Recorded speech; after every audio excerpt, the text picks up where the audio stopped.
Assalamualaikum warahmatullahi wabarakatuh. Alhamdulillahi rabbil alamin. Allahumma sholli ala Muhammad wa ala ali Muhammad. Kaum muslimin yang berbahagia rahimakumullah. Pada kali ini saya ingin sampaikan masih terkait dengan kitab suci kita, yaitu Al-Quranul Karim, sebagai kitab yang kita yakini merupakan kumpulan wahyu dari Allah SWT. Al-Quran secara harfiah berarti adalah bacaan yang mencapai puncak kesempurnaan. Al-Quranul Karim berarti bacaan yang maha sempurna dan maha mulia.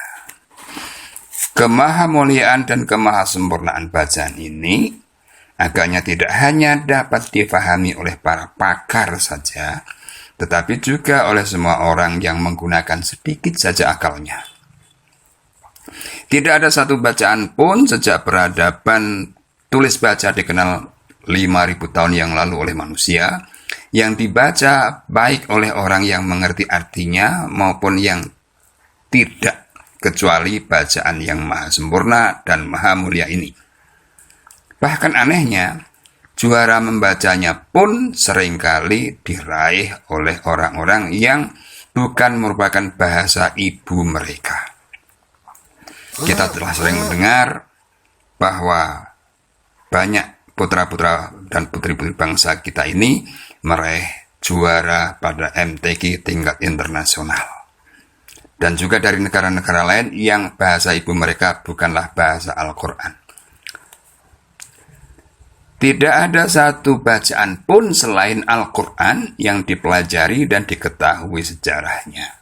Bukan hanya secara umum, tetapi ayat demi ayat, baik dari segi tahun diturunkannya, bahkan bulan, masa dan musim turunnya, malam atau siang, dalam perjalanan atau di tempat berdomisilinya sang penerima, yaitu Nabi Muhammad SAW, bahkan sampai sebab turunnya ayat-ayat atau surat-surat tersebut.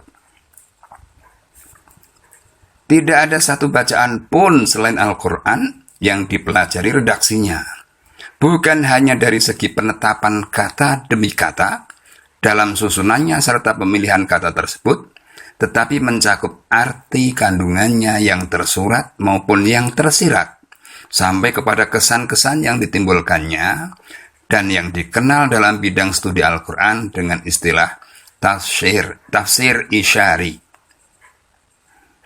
Tidak ada satu bacaan pun selain Al-Quran yang dipelajari, dibaca, dan dipelihara aneka macam bacaannya, yang jumlah macam jenis bacaannya ini tidak kurang dari 10 ragam. Serta ditetapkan tata cara membacanya, seperti misalnya mana yang harus dipanjangkan atau dipendekkan, mana yang harus dipertebal ucapannya atau yang harus diperhalus, di mana tempat-tempat berhenti yang diperbolehkan atau yang dianjurkan atau di tempat yang terlarang. Bahkan sampai pada lagu dan irama yang diperkenankan dan yang tidak. Bahkan lebih jauh lagi, sampai pada sikap dan etika membaca pun mempunyai aturan-aturannya tersendiri. Tidak ada satu bacaan pun selain Al-Quran yang diatur dan dipelajari tata cara penulisannya, baik dari segi persesuaian dan perbedaannya dengan penulisan masa kini, sampai pada mencari rahasia perbedaan penulisan kata-kata yang sama. Seperti misalnya penulisan kata Bismi di awal ayat yang pertama. Iqra bismi rabbika, yaitu pada wahyu yang pertama, ditulis dengan menggunakan huruf alif setelah huruf ba.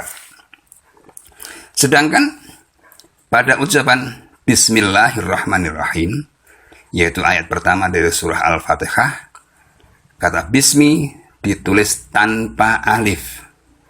Kemudian oleh para pakar ilmu Al-Quran, hal itu menjadi bahasan yang sangat mendalam dan menjadi pembicaraan yang sangat panjang lebar, serta ditemukan berbagai macam pertimbangan-pertimbangan yang sangat mengagumkan dari perbedaan-perbedaan tersebut.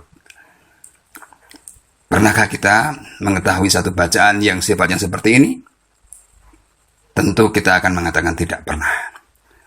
Maka wajarlah kalau kita mengatakan bahwa Al-Quran sebagai kalam ilahi yang disampaikan Jibril kepada Nabi Muhammad SAW dinamai sebagai Al-Quran, bacaan yang mencapai puncak kesempurnaannya.